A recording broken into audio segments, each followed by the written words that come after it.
and I thought I would read with you 3 poems that all relate to animals. Mr. Tom Woodruff, who was running the redesign for Animal Tales in 2021, would know some of these, and so there are 3 of them here together in this book, so I'm going to share them with you. This first one, as I said, from the dirt, about down the dirt book, 3 things.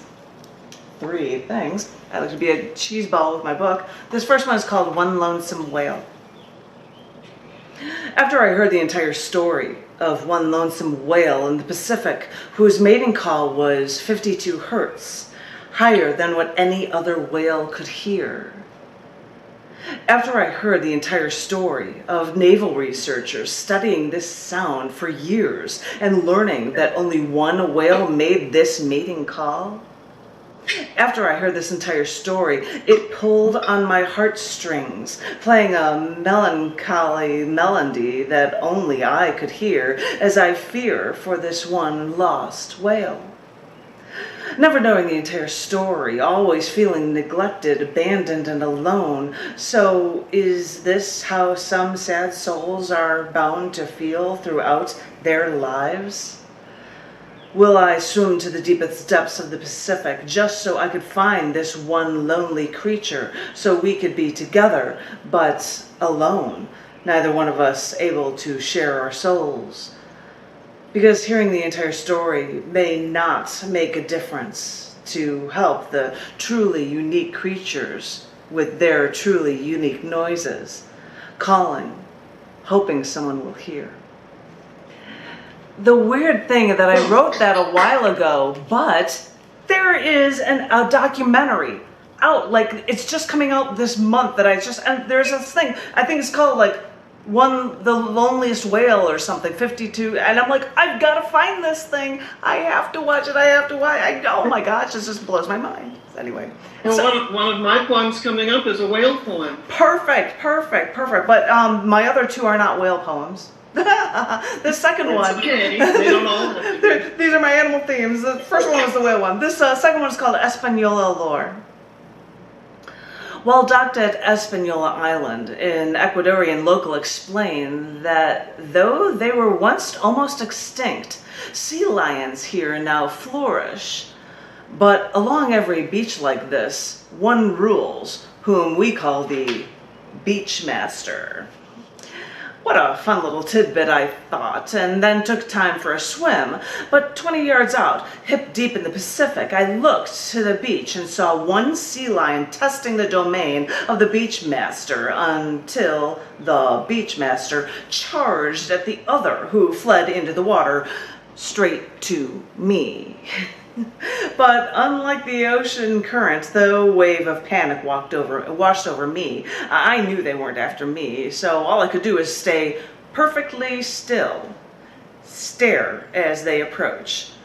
They rushed closer. I didn't budge as the fleeing sea lions brushed along my left, and then the pursuant beachmaster brushed along my right.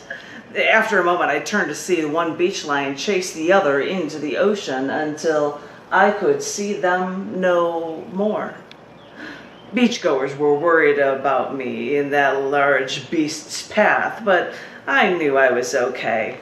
I learned early on not to infringe on others' lives or cultures, and this way we can all learn, love, and flourish together. Oh, Yay! Yeah, no, clap, clap, clap. And this last one, oh, I get to do my vegetarian food, I think. This one is titled Until I Choose Life. I wiped my saliva all over the inside of my scuba mask so that it wouldn't fog when underwater. For with only a snorkel, I eventually had to hold my breath and swim past the people before I started counting the number of white-tipped sharks sleeping in a perfect row along the bottom of the Pacific. 1, 2, 3, 8, 9, 10, 28, 29, 30. I decided then to stop counting, and my swim mates feared my swimming with so many sharks, but This reminded me of my feet in the water at Paradise Island before it became a commercialized tourist trap where baby sharks and baby paracudas swarmed my feet. Sure, we took a photo, but that's nothing compared to the experience of love to commune with something that so few can begin to fathom.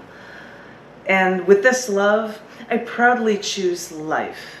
I choose life for the orcas and humpback whales, the chinstrap and gentoo penguins, cormorants, gulls and terns, even the elk seeming to sun himself. I choose life for the giant petrels, storm petrels, Nazca birds, finches, even the sea lions and the marine iguanas.